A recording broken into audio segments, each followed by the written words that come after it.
So, how are we gonna kick off the podcast here? Oh, you ready? Yeah, ready when you guys are. I should probably say I didn't really watch the PS5 stuff. I just kind of read up on it afterwards. Yeah, I That's just heard a usually few what I do. things. That's kind of how I prefer to do it, because then I could just kind of read up on the stuff that I'm interested in and kind of skip the crap that I don't care about. Like I watched it, and then as I was watching it, I was kind of skimming through for each game, and if it was something that was not so interesting to me, I just kind of skipped it. But otherwise, if a trailer popped up for something cool, I watched that one. Yeah. But Dynasty Warriors 9. Dynasty Warrior Empires 9. I'm just looking at stuff right now. I like mostly what I know is just shit that I saw on Twitter. I didn't really watch anything about it. Yeah. Well, yeah, I got things to say about that stuff. Yeah, we could save it before we kick this off. Dude, top 5 reasons you should not buy a PS5 digital only console. I don't really want digital only. I like physical copies. To me, it's like, yeah, if you want it's probably a good thing that they have the digital only one available in case you really don't care to buy anything physically. But yeah, I think anyone who wants the disc drive is going to be willing to pay an extra $100 for it. So I have already had firsthand experience with digital only bullshit, and I'm already more than sick of it. Like, I was already not too keen on the idea to begin with, but I have very recently experienced the full brunt of what digital only can do, and it sucks. So, like, do you guys have Androids or? I have Android. No, I got iPhone because I'm stupid. So, Nick, do you use Google Music at all? Google Play Music. Yeah, I do. I mean, I don't use it to buy stuff, but it's usually what I use to play music. So here's the fun little horseshit is that Google Play Music is going away. I'm sure if you've booted up anytime recently, you've seen the notification about that, and they're trying to switch you to YouTube Music. YouTube Music fucking sucks. It's been around for a while, and it's been trash, but now they're officially bumping everything over to YouTube Music. And here's where this fucking sucks. So I actually have been using Google Play to buy music. And, you know, what I really liked about Google Play was when you bought music, you could get the MP3s for it. So you effectively did own it. Like, you could do whatever the hell you wanted with it. So far, YouTube Music does not have that ability.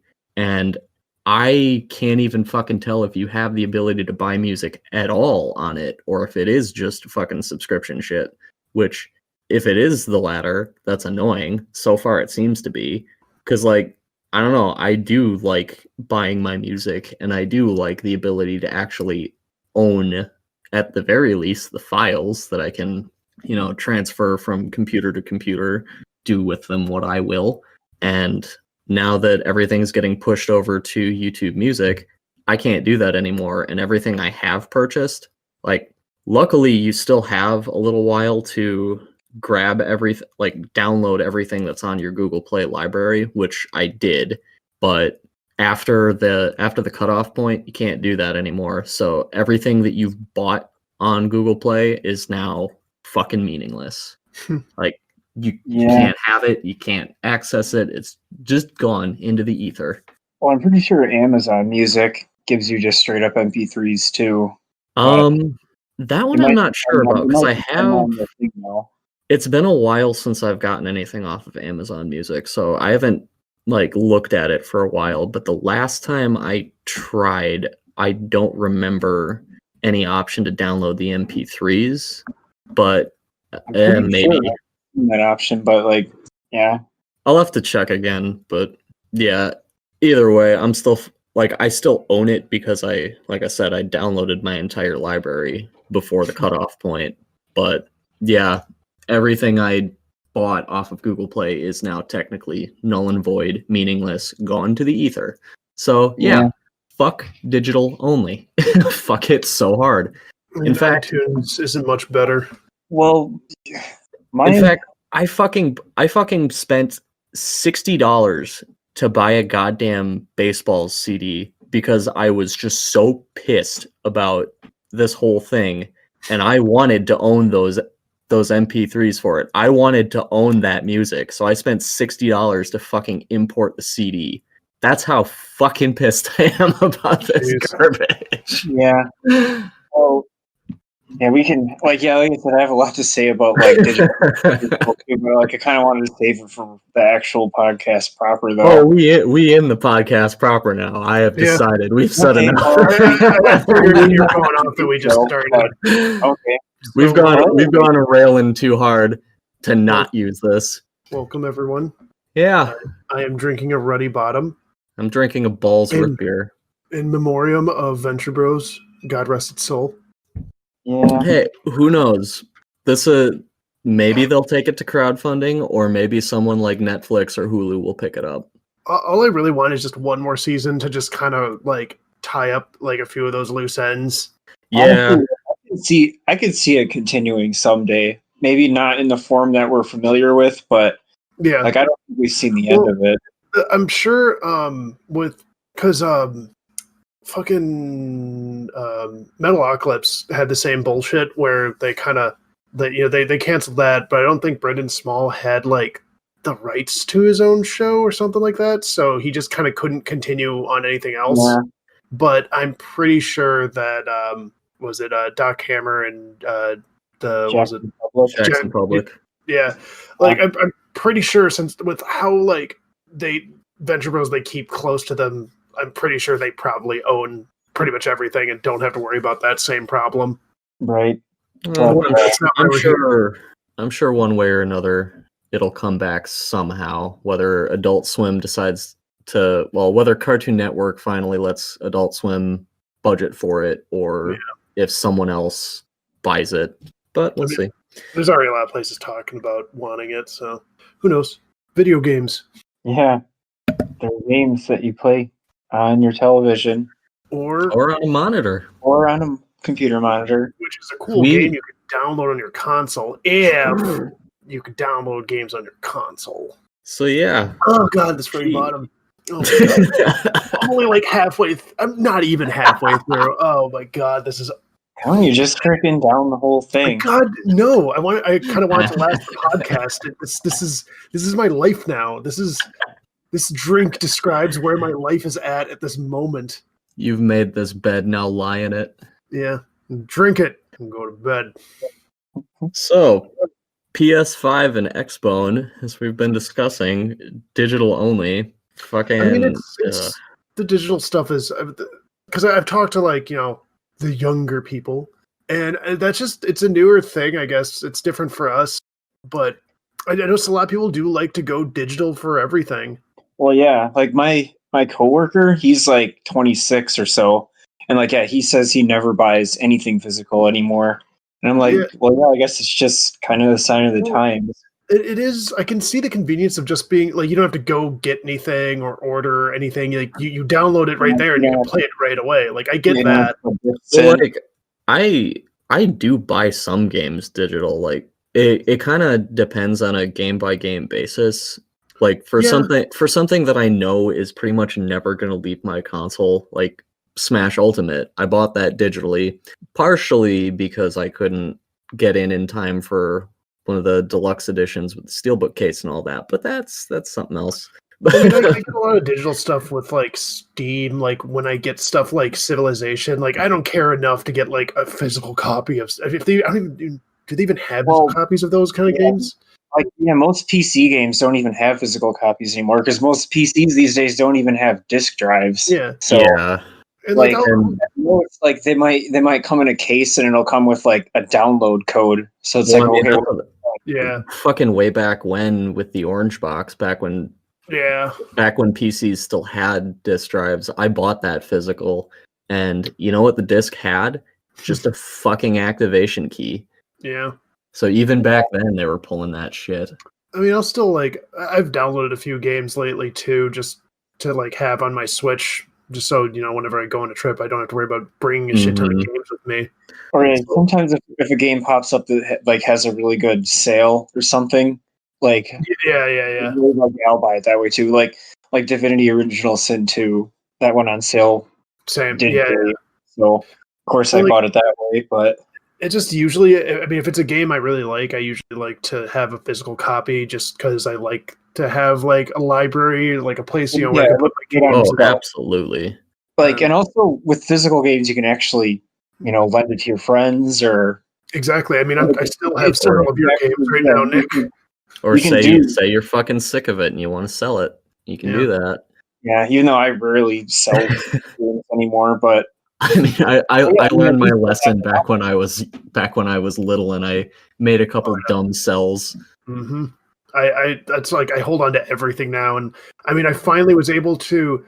I don't know if I should say track down, but like when I stupidly sold my copy of Rogue Squadron 2, I finally found that again, and I mean, just kind of out of nowhere found it, but that was at Press Start, wasn't it? What? You found that at Press Start, didn't you? I believe so. It was when I was with you in Wisconsin. Yeah. That's because I remember I love that place. Because like it was super cheap. Because like I could have ordered online, but most of the prices I was seeing for it were kind of more than I felt like paying. Like I didn't need it that badly. It was just something I'm like, man, I kind of want to play that game again. I wish I hadn't sold it. And then I just found it like for I want to say it was like $12 or something. It was like $12 or $13. But like, yeah, it's just a hell of a lot more satisfying when you can say like, oh, I found this at such and such store, or I found this at like this con or this trade show or something.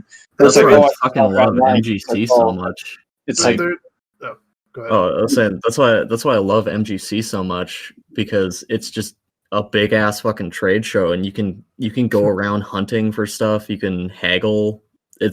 It's just a lot of fun, and it's a lot more satisfying than like, oh, I got it on eBay, and like maybe you could say, oh, I sniped it at the last minute or whatever the fuck, but it's just not as satisfying. It's not even just video games, but I mean, like just kind of going out and getting stuff is always so much more. Just feels better. It's hard to describe it. It sounds like when I say it out loud, it just seems kind of stupid nowadays. But because like Samantha and I go thrifting all the time, and like it's just a lot more fun to be like, we found such and such at this store for like a super good price or something. And, you found something you didn't even know you were looking for and stuff.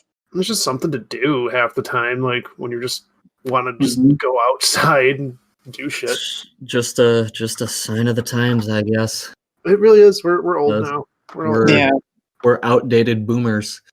It's something that like I still have to think about sometimes. I'm like, oh yeah, I'm like that old man who's set in his ways kind of person now. Because like it's like this stuff doesn't occur to like because I have like the same kind of like guy I work with, like you said, Nick. I don't know if probably around the same age, who like thinks very differently. Like he's still buying like all like these AAA games that come out because he still just likes to do that kind of shit. And I mean, he's not obnoxious about it, at least, but it just, he has a completely different mindset for me when it comes to games. Yeah, well, and like to that same degree, like a lot of younger people don't seem to realize like how like kind of predatory things like loot boxes and free to play stuff is, because it's also normal to them. It's just been normal to them. Like they don't remember times like us where it's like sure, you might have paid $50 for a game, but you at least got the full game. And you knew what you were getting before you bought it. There was no guesswork or paying to get the rest of the game. It was funny too. Sorry, just a real quick thing. It's from an old Game Grumps back with John. He had a comment that he was goofing, but he had a point when he's like, yeah, remember back when you had like a Super Nintendo and you got a game and you just put it in there and you were just playing the game.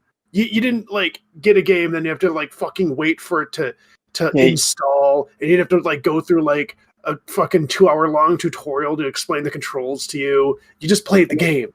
Well, and you have to like freaking free up room on your hard drive and download all these updates and people give like day one DLC and shit like that. I mean, that never fucking existed back in the day, because when you bought a game, you got the complete product, or as complete as that game was going to be.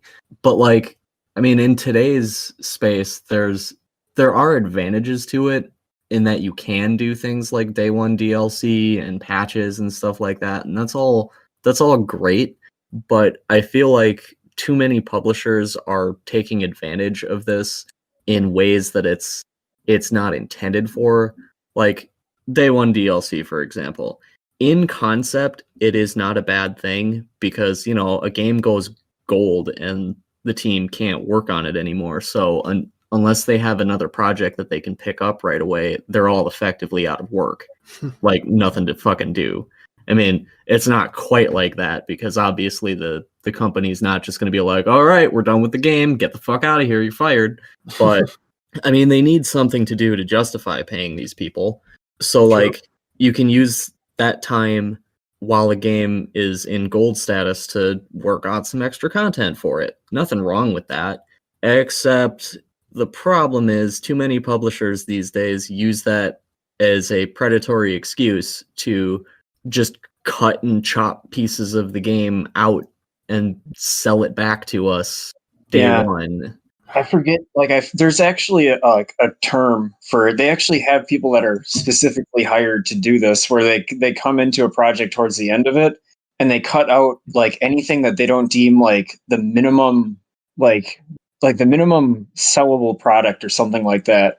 So that's why you get games like Anthem, where the base game has like nothing. Oh God! And then you have to buy the rest as DLC. Like a lot of this stuff was originally meant by the developers to be in the full game, but somebody from some big publisher like EA or Activision comes in and says, okay, we can cut this out, we can cut this out and cut this out, and we'll sell it like at a later date as DLC.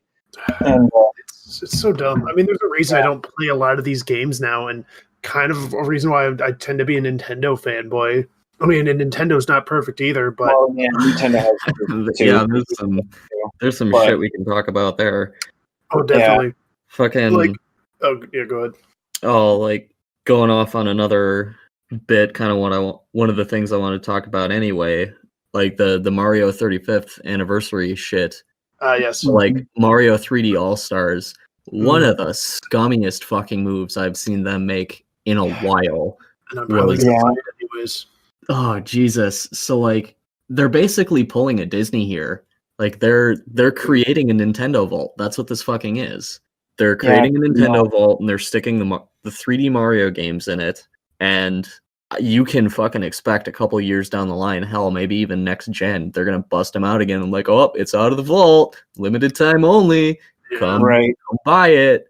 Gonna FOMO the shit out of you. Yeah, it's like really anti-consumer. And what's even more infuriating about it is, okay, if it was just the physical edition that was limited, fine, whatever. I don't really care. Honestly, if I was gonna buy this anyway, it probably would be one of those games that I'd pick up digitally. But the digital version is limited. Wait, really? Yeah, I didn't realize that. It's coming off the market like next March or something. Yeah. I thought that was just the physical one. It really is. So that means it'll probably never go on sale. So if you want it, you're pretty much gonna have to pay full price for it. And then if you don't get it like right now, you won't ever get it.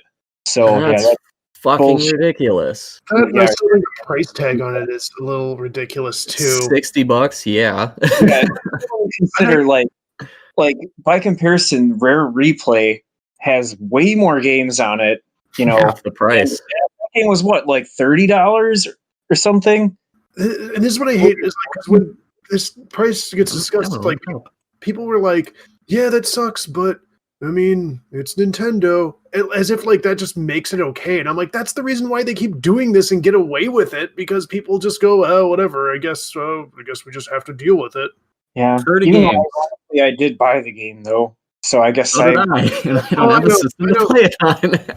I'm probably going to buy 3D All Stars too, because that's the thing. Like we criticize Nintendo so much, but even we freaking buy into it. So I said, I didn't buy into 3D All Stars yet, and I don't know if I will. But like Rare Replay, I did. Well, it's just like I said, I will fully admit I'm a Nintendo fanboy.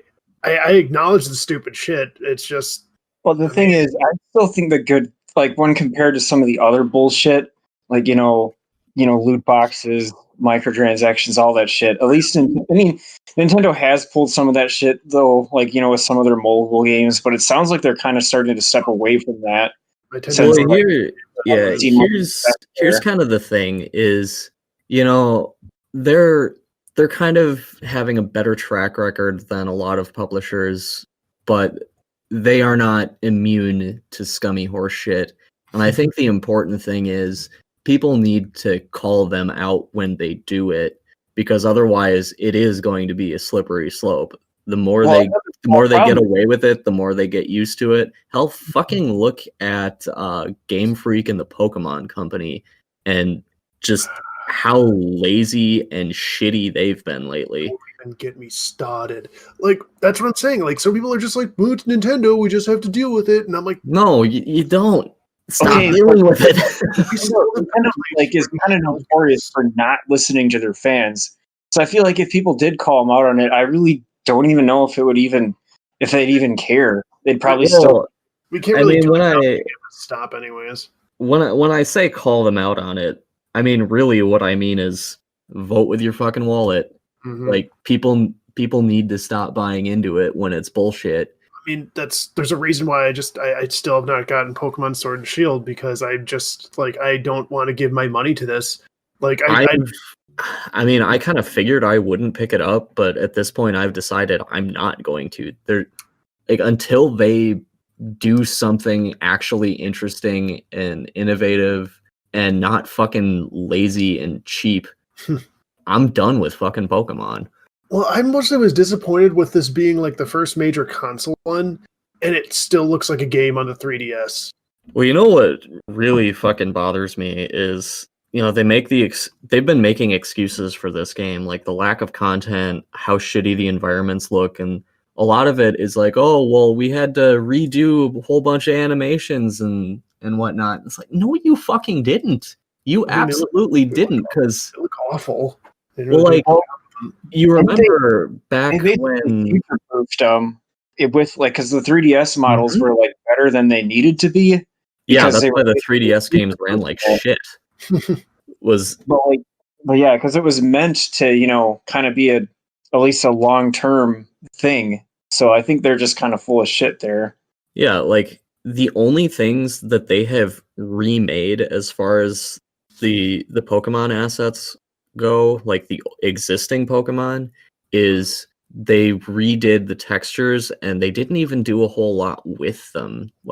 They didn't really I think they upped the resolution a little bit, but a lot of it just came down to changing the shades of certain colors and removing some lines. But it was work that didn't really need to be done, because they kind of invented a new art direction for Sword and Shield, which made them have to fucking do this. If they just stuck with the same art direction, they wouldn't have had to do any of that. They could have just used all the same models, and even then, it's still not that much work comparatively. So all of this, oh, we had to remake animations and remake models, and it's like, no, you fucking didn't. No, you fucking didn't. Stop trying to lie to me. You're full of shit. Your game sucks. I hate it. I hate it, and I hate you. Well, in their defense, I actually did play Pokemon Sword, and it's not a complete train wreck. Sure, everything that people criticize it for, it definitely deserves. I'm not going to defend that, but for me personally, I don't play Pokemon games competitively. I basically it has nothing to do with that. I'm just going to tell you right there. It's nothing to do with that. I mean, I've seen, I'm sure there's some fine things in it. I know it's not a god-awful game. It's just not... It's lazy. It's not something I feel like I should be spending my money on, because... Right. I don't blame you for that. Like I said, I'm not trying to defend it. I'm just saying, it's still, calling it a bad game and saying it sucks, I think, is a little unfair. It's just it's just lazy. Here's I wouldn't call it, or I wouldn't say it sucks, but I would say it's on the verge of being a pretty bad game from what I've seen. But it's Pokemon, and I would still agree with that, because like I said, it's a good game, just it's a step backwards as far as the series is concerned. It's a lazy half-baked product, and it's something that we just should not be this accepting of anymore. My problem here is just how they know that it will sell on name alone because everyone loves Pokemon so much. I mean, I like Pokemon, whatever, but like it's so dumb because they know that just like, oh, we announced this Pokemon game, so people just go nuts no matter what it fucking looks like because it's Pokemon. Yep. Oh god. Over halfway. No, I'm about halfway through right now. It's like going for you. Not good. Like I knew I would after like the first steps, I'm like, that's okay, but I'm sure it's gonna get bad if I get further into this class. And yeah, it has gotten worse. But the show goes on. Show must go on. I chose this life. Didn't choose the ruddy bottom life. It chose you. No, I chose it. This is I am 100% to blame for this. Like I could have just been like, no, I don't have to do this, but I'm like, I'm doing this, and here I am. You drew that line in the fucking sand, and then you jumped over it. I said, what am I willing to deal with today? I guess this. Anyway, Anywho. more video games. So what else? Well, we've talked about digital only. We've talked I guess I will say one neat thing from the Mario 35th was Mario 3D World getting port to Switch, which hey, ports. But well, you know what? It's just enhancements. Like it's 30% faster. The Mario 35 thing looked pretty cool too. But that's also a limited only. Wait, is it? Yeah, they're only running that for a couple months. Well, I mean, it seems really dumb. Isn't it free to play? Yeah, because it's like Tetris 99. So it's like Tetris 99, except with a cutoff date this time. I mean, it looks fun. I just don't get why they're doing that cutoff. Right. It's like, yeah, I actually thought that looked really fun too. But it's like it hardly pays to get into it if you just know it's going to be gone after a while. I mean, I'll probably fuck around with it a little bit and then I'll be done with it, I guess. Well, and the other thing about it is they cease and desisted that Mario, what was it? Mario Royale or whatever the fuck it was called, that fan game that was just a bunch of, it was just multiplayer Mario with just dozens of other players for no other reason than for the hell of it. And they C&D'd that, took the idea and then spit this out. Well, that could also be up to like bullshit copyright laws, because I know there are some like problems where like if you with copyright, if you just kind of let things slide, sometimes you can lose ownership of stuff. I mean, I don't know how that would work in this situation, but there might be some legality to it that they have to avoid. Yeah. Well, don't get me started with that shit in Transformers toys. Oh, I mean, no, stupid copyright is. I'm not saying that that's good, but I'm saying they might have had a reason to do it. Possibly, but they undoubtedly have like lawyers on their payroll that it's their job to do this type of thing. So if they just let it happen, Yeah. Well, my suspicion is that even if those rules are what they're basing it off of, I'm no copyright law expert, but I think this charts more into like FanWorks territory, like is for that. But like it's a free game, or it was a free game, and no one was really like doing it to make Nintendo lose money. It was just a dumb little fan project for the fun of it. So I don't even know if they would have really had full legal grounds to do it, but they also have a shit ton of money, so they can make whatever legal grounds up that they want. Well, that kind of raises one point. Like when people do make these fan games, like why don't they just make their own original characters and just have it be like, oh, it's basically Mario only multiplayer? But then I guess at the same time, most people probably wouldn't even pay attention to it then. Yeah, it's one of those things. It's the name, like it's brand recognition. Yeah, people will say because it's Mario. Hard to say. Yeah. Oh, like I mean, looking at fan games that wound up being real products. Look at Freedom Planet. Like that started as a Sonic fan game, but the developers realized during development, they're like, wait a minute, we're adding way too many like animal friends to this, and the mechanics are starting to be like pretty different than normal Sonic. Fuck it, let's rip Sonic out and just make this our own thing. And hey, then we can actually sell it. Yeah, same It thing with worked out like pretty well for him, too. shirts or whatever it's called, like similar type of thing. Yeah, worked out pretty well for him. Mm-hmm. Freedom Planet's a good game. I like it. Freedom Planet 2 looks pretty cool too. But who knows when that's gonna fucking come out. Never. Yeah. Right up there, getting right back up there to- with Silk Song. Never coming out. Vapor. Oh, we're kind of getting up there with what? Up there with what? Right up there with Hollow Knight Silk Song. Never coming out. It's vaporware, bro. Honestly, Hollow Knight's base game is already like pretty beefy enough. Well, like Silk Song's not even a like DLC. It's a Silk Song's a brand new game.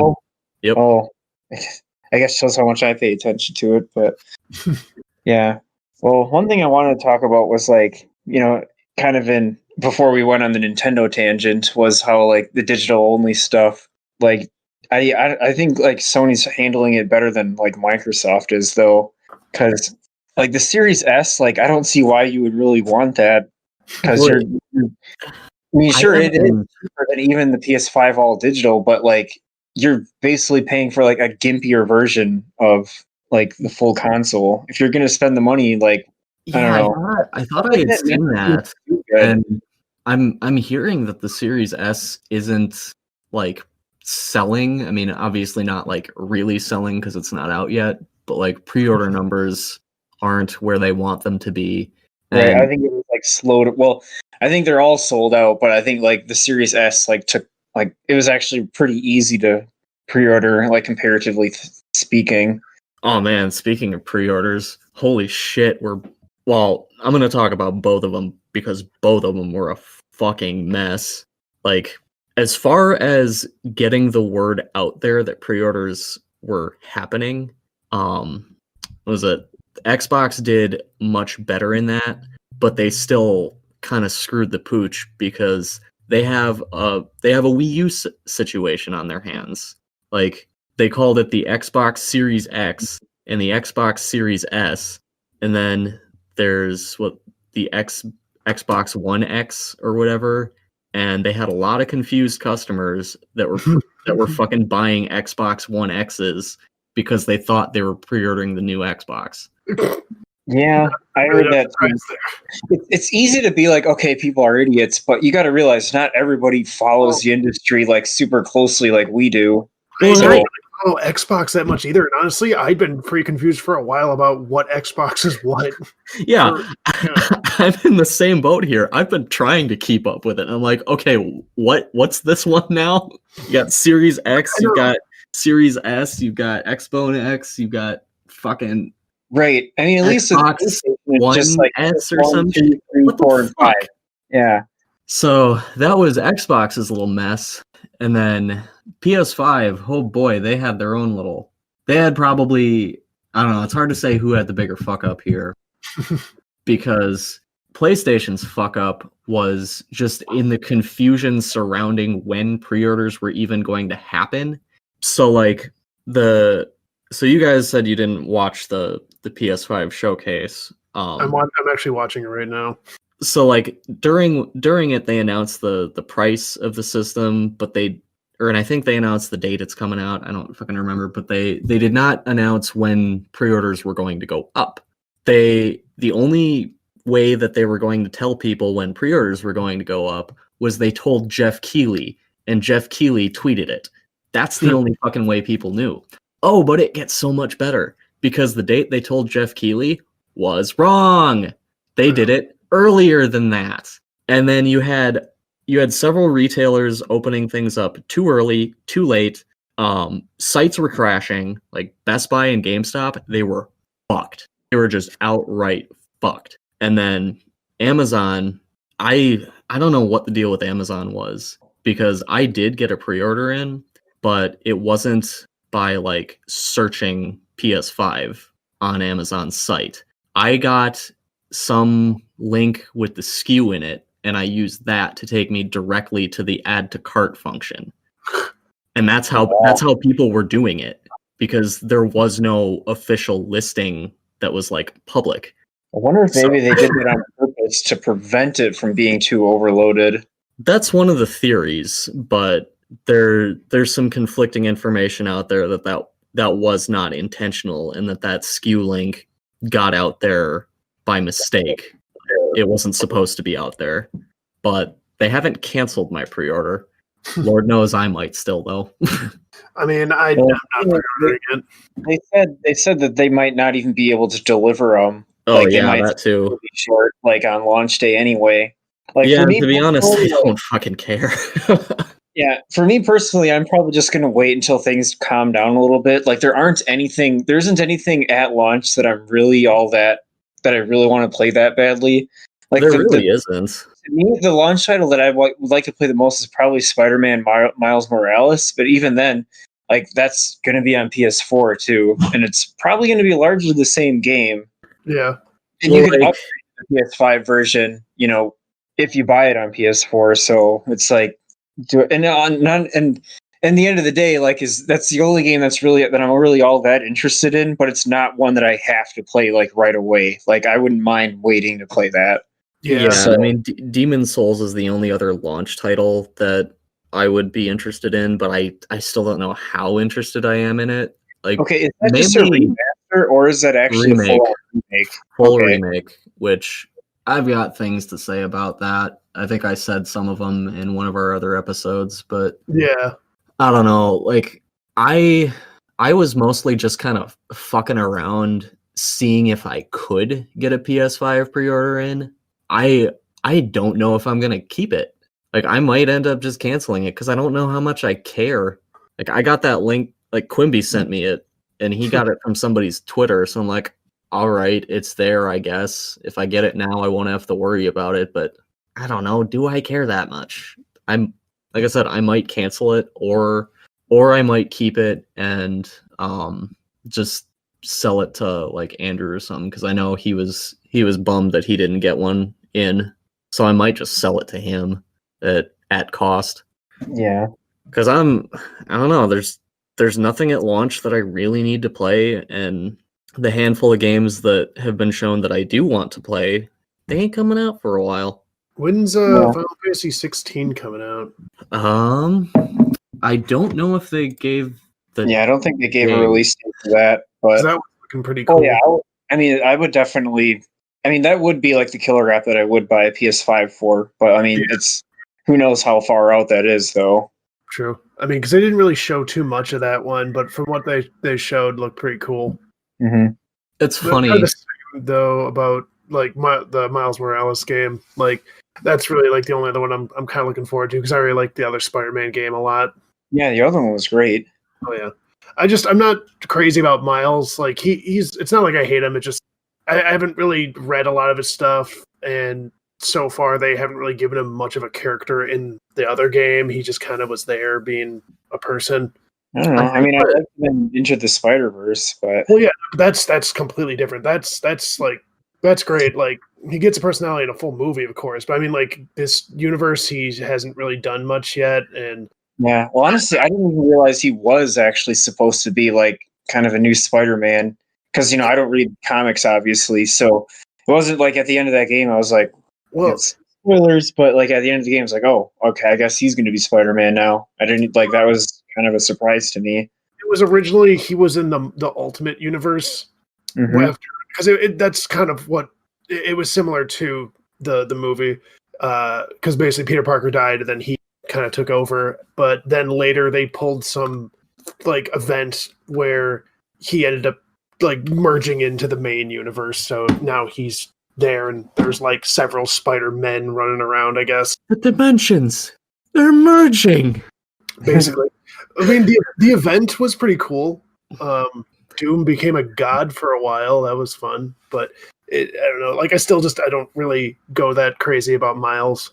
I think what kind of like turns me off of Miles is his power set. It just kind of feels like it's a little divorced from what Spider-Man is, because he's got fucking shock powers and invisibility. Like, it just kind of seems like he's going overboard with weird shit. The invisibility seemed a little weird, but there was a time where Peter Parker got like little stingers on like his arms or something, And the reasoning why he got it is incredibly stupid. Because it was basically, I forget, some, I can't remember the exact one, but it was basically supposed to be he would gain any abilities of spiders like that they might have in the future, like evolved spiders. So like, yeah, spiders might get these weird stingers in the future, so that's why you got these.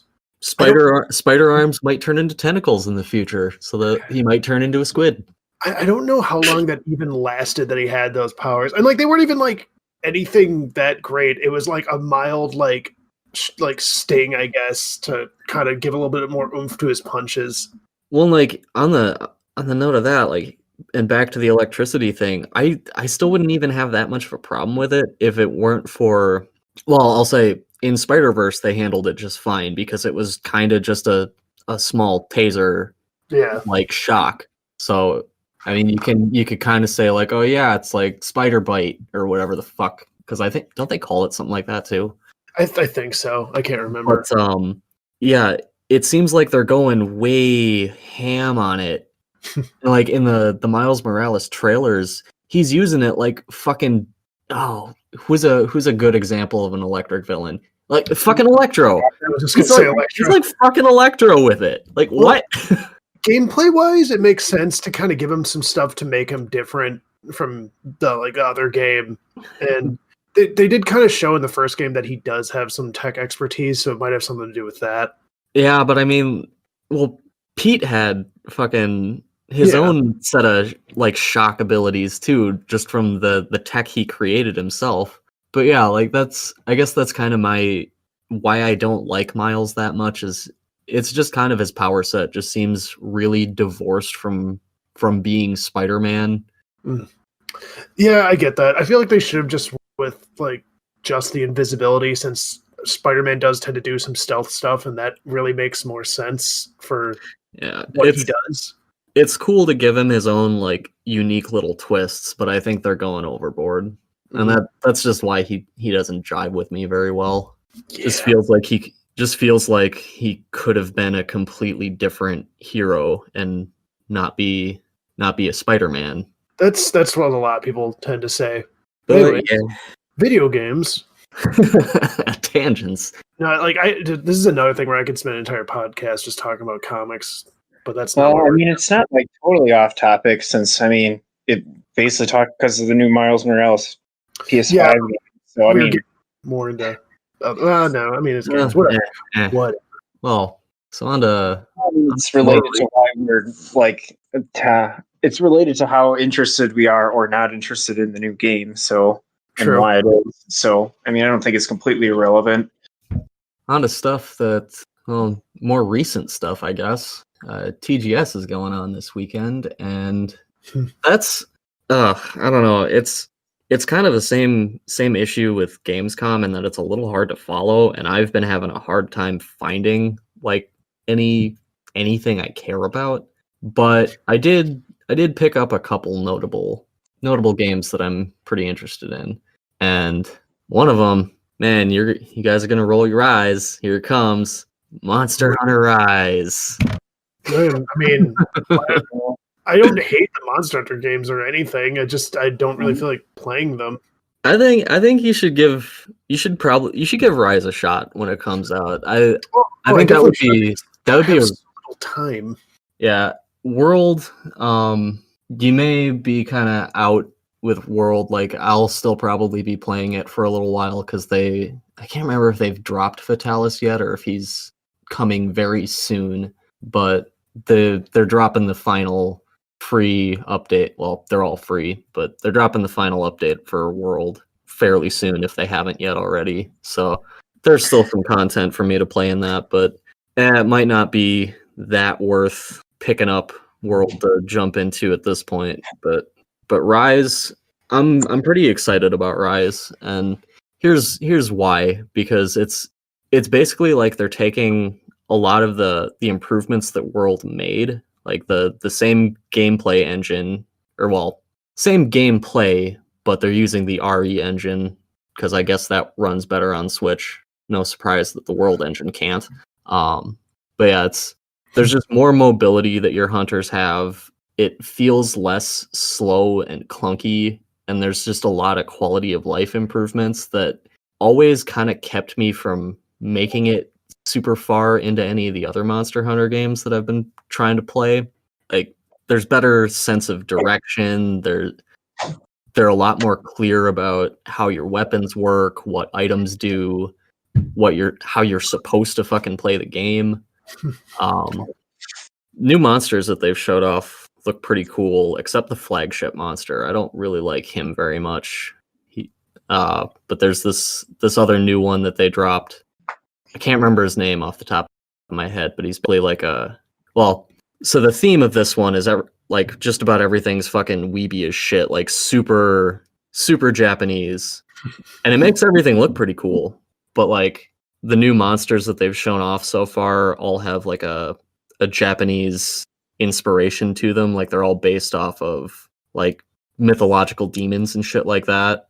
And one of the coolest ones is based off of a kappa, and he's basically like a combination of a kappa, a turtle, and a platypus. And he's using the skeleton of a monster that was introduced in World called Great Jagras. And because of that, he has some of the same abilities where he like eats shit and gets huge and fat and then does like body slams and stuff. But it looks really cool. I like him. But yeah, super fucking hyped about that game. I mean, it sounds cool. And like I said, I never had a problem with like Monster Hunter games. It just... I imagine you get sick of me talking about it. I mean, not at all. I mean, it's something you're passionate about, and that's completely fine. I'm sure I go on and on about stupid shit too, but just update, I am on the last quarter of my Runny Bottom. Unfortunately, I'm all out of beer, but... I'm going to need a beer to fucking get this out of my mouth after I'm done with this shit. I'm almost done with my bottle of balls, but then I have a can of Coke next to me to start on. I'm trying to buy the new Twerp album, but apparently the card I have on file says it's expired, even though it's not. Oh, read your card number out loud while you're typing it in, so we can keep track of it for you as you're typing it. Here's some boring shit. I mean, I'm pretty sure it's because out of nowhere, like they sent me a new card, like when my old one wasn't expired. So I just have a new one that's like still the same card and everything, but I had a bunch of other shit that was like tied to that card on its old expiration date. And I just keep getting messages like there's like, oh, your card doesn't work for the... Like, well, it's probably they may have caught some fraudulent transaction and just taken action on their own. I've had mine do that a couple times. That's what it was like a while ago. But like I said, just I forgot that a bunch of stuff is under my old card, even though it's still one of the many reasons why I find credit cards to be so much better than debit cards. Yeah, credit cards, they'll catch that immediately, and like. Yeah, they'll offer you purchase protection and all that good stuff. But holy crap, credit cards is a podcast in and of itself that I could go on a tangent about. I don't think a lot of people be... You'd be surprised. Yeah. You'd surprised how much interest there are in that. But the people who are probably going to be looking up our shit are going to be like, oh, dude, credit cards? An hour of cards? Bring me up. Oh, man. Next week we'll do our separate episode that's just about credit cards. And dude, I like totally for that. Like seriously, like I could foam at the mouth over some of that shit. But like, yeah, it is a subject for another time, though. God, we're adults. Speak for yourself. How many tangents does that make this episode? I don't know. I haven't been keeping track. Let's see here. What else did I notice for TGS? Waiting for the thing that we can tie to Mass Effect 3 so we can bring that up again. Well, you just did, so congratulations. I mean that is apparently coming to Switch. Yeah. Oh yeah, that is a thing, isn't it? Oh, didn't they kind of hint at like a remastered collection or something? Yeah, something to that effect. Yeah. Which I mean to that I'm funny. Actually, that might be worth getting if it actually came with all the DLC too. Because like I never actually played all the DLC for Mass Effect 3 or anything. I think the trilogy for like PS3 or something did, maybe. Fucking I don't remember. The DLC for Yeah. 3. Well, the thing is, I wouldn't mind playing through those games again. Like even Mass Effect 3 with all of its issues, like it's still at least worth like a playthrough in my opinion. So, yeah, I've been in the mood to replay those games too. But, like, I just, you know what? My You know what? 360 Perfect segue to something I didn't even think of talking about this week, but fuck it. Let's do it. Backwards compatibility. Another reason why I'm not that hyped about the new systems is they don't have proper backwards compatibility. Yeah. Well, apparently the PS5 they claim it can do like 95 or 99% of PS4 games, but like yeah, it can't do PS3, PS2, or PS1 games. Not that I don't believe you, but where did you see that? God, I hope it's true. Well, I'm not gonna. To be perfectly honest with you, I think I read about it on Wikipedia, so you can take that with a grain of salt if you want. I mean, I hope it's true. Yeah, but... it's what I've heard, and yeah, it isn't like it's not like Wii with GameCube. Like it basically offers perfect backwards compatibility. Like there's probably going to be issues. Well, like what concerns me about the backwards compatibility potential and like that 90% comment and makes me question it is during the showcase they showed off like the PS Plus bonuses and they were showing off a whole ton of PS4 games. And it's like, okay, that's cool, I guess, but this kind of seems like it means they're going to be part of the PS4 the PS Plus subscription for like the free games, and this is going to be the only way you can play these PS4 games on your PS5 is if you subscribe to PS Plus. I don't think that's quite the case. Like I think it can. That's what it seems like. Physical games, like I feel like they probably can, but I mean, obviously, if you have the physical edition, but that's like, what I don't really know too much about it. And just kind of given the way a lot of companies are acting lately, I wouldn't put it past them to pull that, but I don't know. Well, one thing I can say about Xbox though is that like its backwards compatibility, like even the Xbox One can play physical 360 games if you have them. So, which is more than what like with the PS3 and PS4, how you could play those PS2 classics, but I mean, if you have disc versions of those same games, they're not going to work. Which I think is kind of dumb. I don't know. I wish these companies would invest more into making backwards compatibility a thing, especially on disc systems. Like Nintendo and the Switch and cartridges, obviously that's not possible. But like any of the disc-based systems, I see no reason why they can't just at the very least slap a fucking emulator for like PS1, PS2, PS3 on there. If anything, yeah, all it would do, it would just be another selling point that they can, put in advertisements and stuff. Even if they don't make much money off of it, selling games for it, still. It's goodwill to your customer. Yeah, it would be good publicity and everything. And like, sure, if I wanted to play these games, I still own the system, so I could go back and just plug it in or plug in the system, hook all the rest of the shit up, pop the disc in and go. But like, that's the thing. I don't have infinite fucking space on my entertainment system. I have to, unplug things, put them in storage, just put them away so I can make space for other things. And I would like to have the convenience of not having to have like half a dozen fucking consoles hooked up. Yeah, well, not to play mention older games. Old consoles is kind of a pain to hook up to new TVs and actually have it look good too.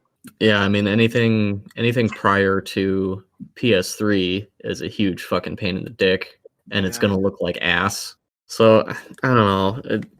I just wish more companies would care more about that. Like, I know you're not gonna make any fucking money off of it, but like I said, it would be good publicity, and it would just be a good selling point to their system. Especially since like retro gaming is like kind of exploded in popularity recently. Like that would be, kind of a huge boon for their business. if they capitalized on it at least somehow. Well, that's the thing, is they like to capitalize it on ways that they can literally capitalize on it. Like they'll just put digital versions that they can sell you again, which Lord knows I'm guilty of buying a couple of those. But again, that kind of goes back to the convenience sake, because like back on PS4 with the PS2 classics, I don't really want to go drag out my PS2. I'm not even sure if my PS2 even works anymore, because like it's old as fuck, and it's not even like one of the new slim models. It's like the old big fat fucker models. Yeah. Now that you mention it, mine might have died too, because I know scared to hook mine up because I'm afraid I'm going to find out it's dead too. I know my fat died, and that's why I had to get a slim. But I think the slim was having some issues the last time I used it. Yeah, mine was having issues. Shit out of luck anyway. So, well, one thing you can do though is like PS2 emulators, I guess, are pretty good nowadays, and you literally can just rip your discs to your PC and play them that way. If you have a disc drive. Yeah, assuming you have a disc drive. I've got But the thing is, you can buy an external disc drive for like $20 or so. Yeah, I mean, and it probably work just fine. We've got one. It's an external. Mm-hmm. But yeah, you know what emulation is? That raises like, are you okay with using emulation? And I mean, I'm fine with it. It's just the only thing that bugs me about emulation is just going through the setup, because some of that can be a huge pain in the ass. Yeah, and obviously you're going to have compatibility issues here and there, but I'm a bit more open to the idea of it than I used to be, because it's like you said, like breaking out those old systems can be a pain in the ass. Mm-hmm. Like in particular, like I recently played through Final Fantasy 1 and 2 for the first time, and I actually tracked down PSP copies of those games because they're arguably like the best way to play them, and because like they're only available physically here in the US, so I had to actually buy UMD copies and use my app. So my PSP, the battery a couple of years ago like kind of exploded on me, so it doesn't have a battery right now. So the only way to play those games, the only way to play is to have it plugged in the entire time. It's fine, except for the PSP is so old and shitty that the AC adapter like kind of cuts out if you like move it the wrong way. So I played through the entire first game that way, and there's a couple of times where it just cut out of me and I had to like start over. I had a much time with the GBA version. Then when I got to Final Fantasy 2, I played through most of the game that way, and then I finally got my new laptop, so I'm like, fuck it, I figured out a way you can easily just rip your UMDs to your computer and play them on an emulator, and it's just like 100 times better. So you know what I should look into? I should look into seeing what you can do with a Vita these days, because I haven't touched mine in forever. It makes me sad that system did as poorly as it did, but that's largely Sony's fault for making it the way they did. I never really cared much for Sony's handhelds.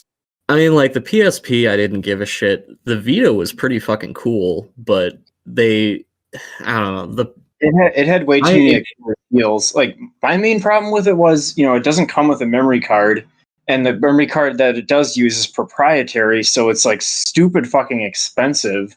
Well, that's why I think the Vita ultimately failed, is that it was an expensive system to begin with, which that wasn't necessarily the damning point, but obviously it's going to turn some people off. But then you add on this expensive proprietary memory stick, which I don't understand how they didn't learn their lesson with the Vita, because the Vita had the same thing. And to make matters worse, it's a different proprietary memory stick than what the Vita or the PSP used. Yeah. Yeah, sorry, I probably mixed the two up at some point in there. Yeah, I get what you're talking about, though. Just edit it awkwardly when we're done.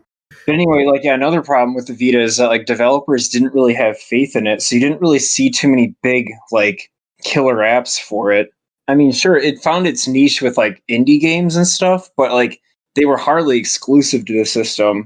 So it became a snake eating its own tail, because the big or the high price point and the expensive proprietary memory turned off customers at launch, which turns off developers from wanting to make games for it because no one fucking has one, which makes people not want to buy it because they don't see any new games coming out for it, which further discourages developers from wanting to put games on it. So it's just this circular logic that just fucks the whole thing over, and it ultimately failed. And I mean, Sony didn't help things with basically not even promoting it. Like, as it was struggling, they just decided, you know what, fuck it, let's just let it flop and quietly fade away. Yeah, which sucks because it was a nice system.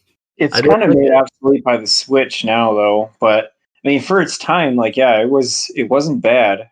I wouldn't call it necessarily obsolete because there's still the form factor to it. Like, it's a smaller footprint, so if you want something smaller to carry around, that, like, there's a plus there. Like, Switch is it's portable. I mean, they have the Switch like that, which, I mean, I guess I know it is still bigger than the Vita, but still. But yeah, like, for just some general drag around use, I should see what you can even do with a Vita these days. Like, slap GBA emulators on it or some shit. That might be cool. Yeah. Anyway. Yep. Yeah. Anything else about?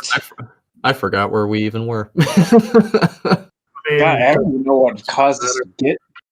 I don't even know what got us talking about the Vita. Like, what happened? Backwards compatibility. Oh, yeah. Somehow it did. God, yeah, I can't even remember like how did it segue, but yeah. Small note, something that fucking kind of pisses me off. Capcom was showing off Devil May Cry 5 Special Edition, and like, okay, that's cool that that's coming because we all knew it was fucking coming. Basically, it's adding Virgil, an extra hard mode, and then turbo mode. But here's the really obnoxious thing, beyond the fact that it's locked behind a full $60 or I guess $70 game now because PS5 games. But like, beyond that, they are offering Virgil as DLC for the base game on PS4, and I think it was on Xbox One. I don't remember, and for PC. But they're only offering Virgil. So none of the extra hard mode, none of the turbo mode. Like, Virgil is the only DLC you're getting if you're gonna stick with the base game. Which fucking Capcom, they love pulling bullshit like this, and I'm so annoyed with it. Capcom is kind of like Japanese Activision at this point. Well, and it's weird because they still have some series where they don't just completely dick you over with crap like that. Like Monster Hunter, I feel like, is the last series they don't. But all their fighting games, the exception, though. Yeah, that's the exception, not the rule. And like the worst you can accuse them for, which I will say is still kind of bullshit, but they're handling it better these days. So one of the things they used to do with Monster Hunter, and they still do it, but just a little different, is they'll give you the base game, and then later they will announce like the Generations version of it, which comes with like the G rank stuff. So like there's low, high rank, or there's low rank, high rank, G rank. Base game usually only comes with low and high, and then the Generations version will come out with, new monsters, G rank, maybe a new map, just more shit. And what they used to do was Japan would get the base game, and then they would get the Generations version, and then they would wait until the Generations version happened and only release the Generations version in the West. That's actually changed now. So with World, the base game released worldwide, and then later Iceborne came out. But instead of offering it as, hey bitch, you got to buy the full game again, you had the choice to just buy the Iceborne content as cheaper DLC to tack on to your base game. So it wasn't like, if you wanted to. Honestly, I did because I'm a sucker. I did it knowingly, though.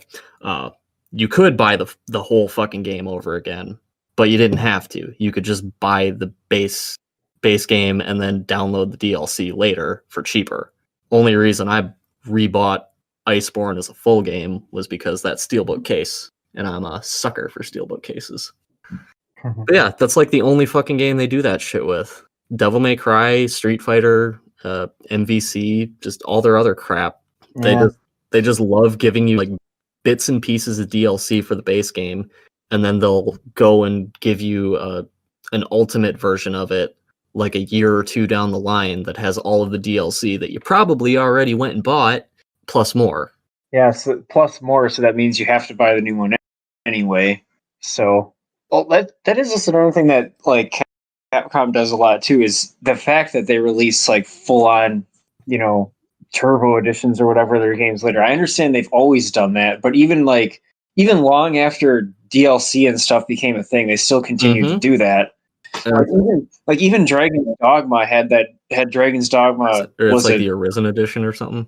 Like, yeah, I forget what it's like, Dark Arisen or whatever. Yeah. But like, yeah, that wasn't even released as DLC. If you wanted that, you had to buy the game over again. And I was just like, why? That's like an incredibly dated thing. Like, I'm not even necessarily gonna say in their defense because it's still kind of bullshit. But like, wasn't Dark Arisen like half the price when it launched? I want to say it was like $40. Yeah. Which, the thing is, like the Dark Arisen like DLC or the new content wouldn't be worth $40. Like if you already owned the base game. Yeah, like not enough to warrant that. Why it's like, okay, if you don't already have the base game, then like yeah, you might as well get Dark Arisen, but it's probably not worth buying all over again just for that new content. No. So yeah, like I don't know, they should just fucking follow. I mean, they can now, so the only reason they don't is just scummy bullshit. But they should follow the Monster Hunter format and just release it as DLC or a complete package if you didn't buy in from the beginning. Yeah. It's way more consumer friendly instead of just ripping them off. Companies aren't really concerned about being consumer friendly though. Nope, which is what really blows my mind about how like real fanboys exist, because these companies aren't your friends. Like 99% of the time, they're not doing this shit for you. They're not doing it to please you. They're doing it to get as much money as they can out of you. Yeah. And very few of them are any different. But getting back to like how we started off with like the whole Nintendo, they're probably like they have their bullshit, but they still feel the most like they actually, finish their games before they release them. For the most part, yeah. And they don't Nintendo, you at least don't really see like game-breaking bugs or like things that require day one patches or whatever.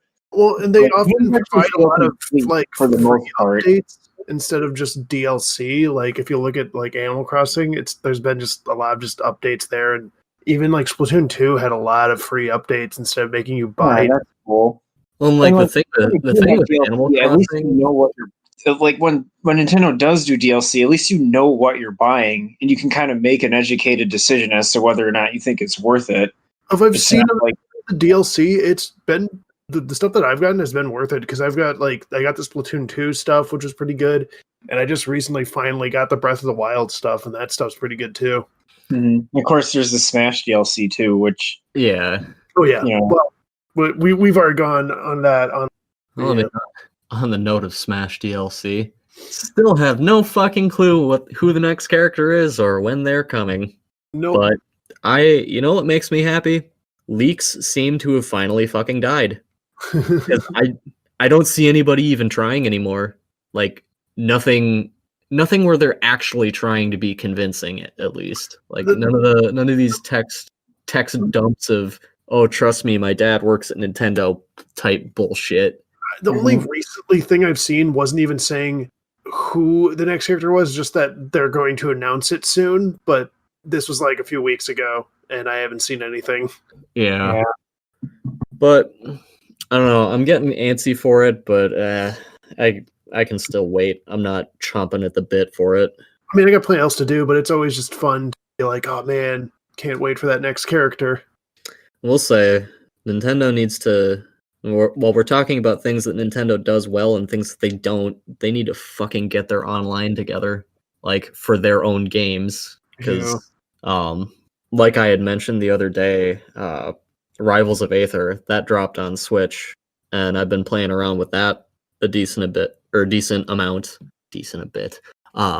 And I hopped online, did a couple matches with randos, and I don't know what they saw from their end, but I was playing on a wireless connection, and things were still pretty fucking smooth. So, it's not that this shit can't be done. It's just that Nintendo themselves don't seem to understand proper netcode or know how to fucking do anything with it. Yeah.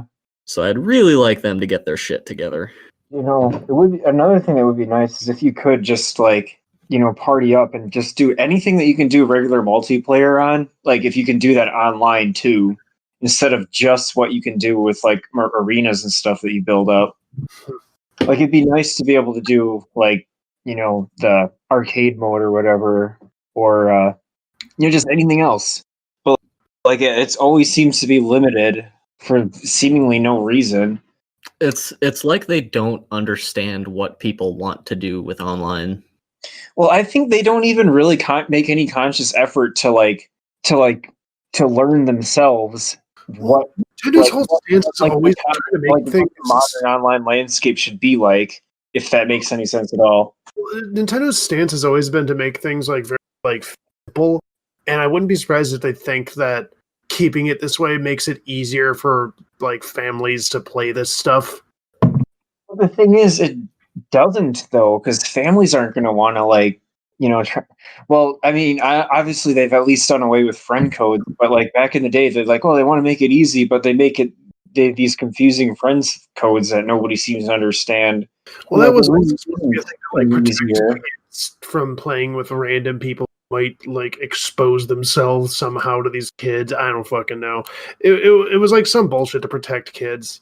I mean, kids are gonna see. Yeah, kids are gonna see whether they like it or not, one way or the other. It's not like they aren't all playing other online games on other consoles that have far more people on them. It's not like half the 6-year-olds in the world aren't still playing fucking Fortnite, so... Not to mention, kids these days, they're so tech savvy, they'd probably, they know how to use things like Discord and stuff, and they know how to get onto online forums where people are, dropping insults and shit all the time. Like, it's like, just... Not to mention that shit was never that hard to begin with, because half the time it's just, oh, you have to be 18 or older to make an account here. Okay. Proceeds to lie about birthday on the automated form that they fill out to make their account. Right. Real fucking difficult. Maybe if parents would actually do their job and keep track of their kids themselves. Yeah. Any parents listening, keep track of your goddamn kids yourself. Don't count on technology to do it for you. No, let TV raise your kid. Lazy fucks. Oh, that's about all I got, if anybody can think of anything else. I'm reaching the end of my glass, which I feel like would be... I'm reaching the end of my third drink. Jeez. Dude, like I said, I worked an 84-hour week, and for those of you that are curious, I did not masturbate at work during any of those 84 hours. Everyone keeps bringing it up. I just know that if I don't call out on it, somebody will. I mean, and Roger's not here. Get like an audience here. Someone's be like, oh man, you worked 84 hours? How much did you masturbate? Oh, I mean, in order for that to happen, we would actually have to get people commenting. Comment, and subscribe, folks. Wait, do you not normally allow commenters, or do we just not get commenters because nobody watches us? The only ones I've really seen recently have been like automated porn spam bots. So that's been funny. Oh, okay. I suppose I should be pointing out that people can comment and subscribe at the beginning of the video instead of the end of the podcast. But we're still figuring out the landscape. I'm just trying to smash that bell or something. I don't fucking know. Smash that like button, bang that subscribe button, and fuck that bell. I just feel like, especially the last half hour in particular, I've been like just kind of like just rambling and not making a whole lot of sense. And that is podcast. I can at least blame the alcohol on this one, though. That's just podcast, man. It makes for a better conversational tone. I've been in a daze as I get to the end of my glass here. Wait, are you still working on that like tomato juice? It's a ruddy bottom, Nick. Whatever. Give you a ruddy bottom. Not so good. Oh, let's see here. Suppose it's about time we ought to close this out then. Who's got a question for us this month? Well, I think it's been that long. I think it's technically your turn, David. Like if we're going in order. Well, yeah. I mean, I have one if you don't. I have one, but I don't know if I have an answer for it, so I don't know if I can ask it. So I'll let you go ahead, and I'll do next time. I honestly don't even know if I really have an answer for. I could post on there. It's just a simple, stupid one. My usual shit. Of I was thinking if you had to pick a game for someone who has never played video games before to try and convince them to play video games, what game would you have them play? And this is like, you don't need to worry about like story, like if it's like any continuity or anything. We're just going like just game wise. Mm-hmm. And I mean, I have an idea for mine if you guys need a chance to think. I've got a couple possibilities. Well, I suppose this one, my answer might be a little difficult to say as a legitimate answer, just because it's a Super Nintendo game. So, let's also say that this person is willing to go along. Like, you're not just like to play a game. Like they're asking. Actually, no, it doesn't fucking matter, because this is. I just realized this is actually widely available as part of like collections and shit. So just don't even worry about that stuff. It's just you have the chance to play the game. Well, I'm gonna worry about it, but my worry is null and void anyway, because it is easy. I'm just gonna say Mega Man X. That is one of my like favorite. Just I have nothing better to do to kill like half an hour or whatever. So fuck it. I'm just gonna boot this game up and blast through it. It's easy to pick up. There's like nothing to fucking learn about it. It's just you jump, you shoot, you dash. It's just so simple and straightforward, but so satisfying. And I would say that's like my idea of like a perfect game to just be like, hey, you want to get into video games? Fucking try this shit out. So good, man. You know, it's really great because I was thinking Mega Man X 2 myself. Honestly, that mostly comes from Aaron's sequelitis for it, because he does kind of explain how that game really teaches you and how it's easy to pick up. But I had a feeling that that's what David was going to pick. Yeah, the thing is, that is a hard question, because on one hand, it's easy to be like, oh, let's like. You could say Wii Sports, a really casual game that anyone can figure out. But like, I think the question you're asking is like, you want them to get into video games. So that means you should probably start with a game that's a bit more like, for lack of a better word, gamery. Yeah. Like Wii Sports, you're not going to make a gamer out of somebody who plays Wii Sports. That's just. This is what I was saying. Like, I'm giving you the context of like, this person is willing to play whatever game that you're suggesting. This is just what you think would be the one to give them. And this is like, not like, you don't have to think like, well, casual and all that. No, it's just, what do you think? I know that's kind of what I'm saying. Like, so like they're willing to put in the effort to like try to get into it. So like, what would be a good example?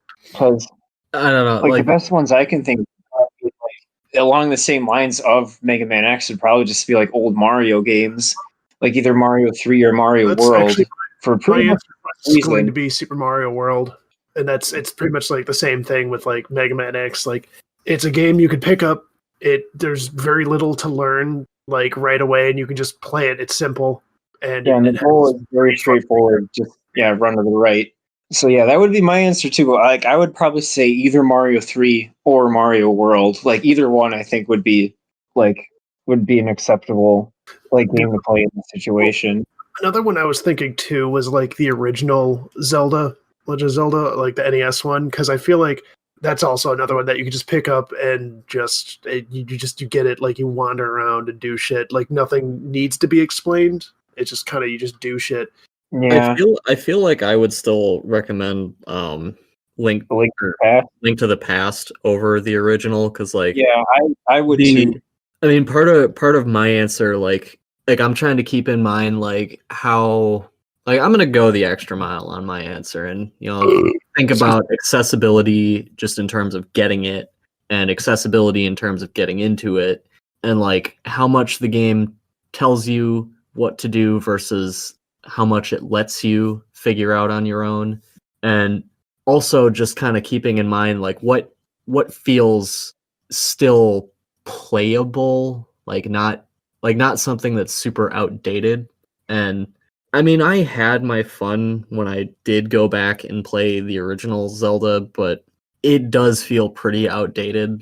I don't think it's aged as gracefully as maybe Link to the Past has. Yeah. I mean, I'm not someone who goes too nuts about Link to the Past either. I was just trying to go for simplicity's sake. But I mean, still, my answer would be Super Mario World anyways. My thing, Link to the Past compared to the first game is pretty cryptic as to what you're supposed to do. I mean, I get that's kind of the appeal. You're supposed to explore and figure it out for yourself. But if you're trying to get somebody into this series, they might just get frustrated because they can't figure out what they're doing. Whereas Link to the Past is a bit more grounded. Granted, it doesn't outright tell you where to go or what to do next all the time, but it gives you an idea of what your objective is. Guide. I feel like it just is a little bit more beginner friendly than the original would be. Yeah, I get that.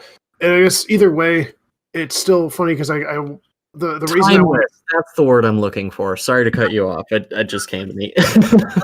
That's exactly it. But it's just something I was thinking about. Because I figured that we were all going to choose something Super Nintendo, something old school like that, and I'm just kind of was wondering if that speaks to that we're just old and that's what we grew up with, or that speaks more to classic games, how they could be so much more accessible than games today.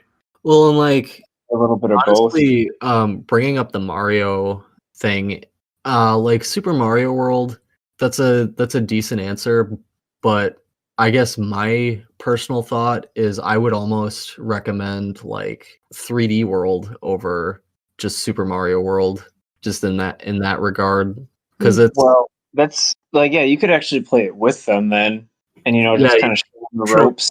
You could play it with them, and they're both multiplayer. Yeah. Well, you'd be playing it cooperatively.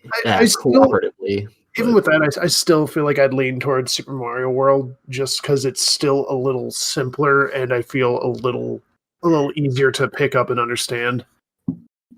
Yeah, I can see that, and that's kind of why I was thinking maybe Galaxy, but then I realized, no, that's the gravity mechanics, and it's not like they're complicated, but it's a bit much. Yeah, it's a bit much and it's disorienting. The thing is, people who don't play games all the time like we do actually do kind of tend to experience a little bit of motion sickness for games like that. Yeah. So that probably isn't the greatest choice for this particular thing. Yeah. I was just thinking about that the other day, and I thought that was a good little question. Mm-hmm. I'm trying to think if I can think of anything slightly more modern. I also figured no one was going to pick an RPG because it seems to be kind of obvious to everyone that RPGs are not a place to start. Well, I can think of games where if you're already established and you want to get into RPGs, then I can think of a few. Really, Pokemon I feel like would be the only good Pokemon RPG top the ultimate one.